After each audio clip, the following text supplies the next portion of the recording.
Section 3, the last major conic section we're going to talk about is a hyperbola. A hyperbola is similar to an ellipse, but you're going to see it looks a lot different. If we said an ellipse was all the points in a plane whose sum from a set of fixed points is the same, here it's going to be the difference. So again, the formal definition is the set of all points in a plane whose distances from two fixed points in a plane have a common difference. Okay, we're still going to have an A, a B, a C. We're still going to have a focus. Okay, but A, B, and C are going to represent, well, C will still be the same thing. It's the distance from the center to each focus. But you'll see that's going to be totally different. We have a Pythagorean identity. In an ellipse, it's A squared equals B squared plus C squared.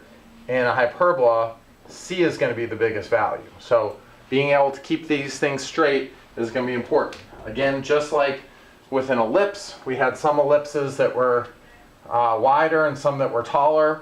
Well, we're going to have a hyperbola. We're going to have them either open left and right or up and down. And we'll see what makes each one go like that. So let's start with the standard equation. And again, I'm just going to do it at first with one that's going to open up left and right.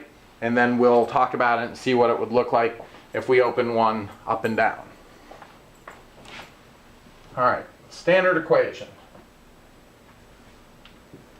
X minus h squared over a squared minus, that's the big difference, y minus k squared over b squared is equal to 1. Okay, now if you remember in the past, a was always the largest for an ellipse. Not necessarily true. It could be the smallest number in hyperbola. B just was kind of whatever it was. And C also could have been big, small. It just was never the biggest. In a hyperbola, C is going to be the biggest. HK is still going to be our center.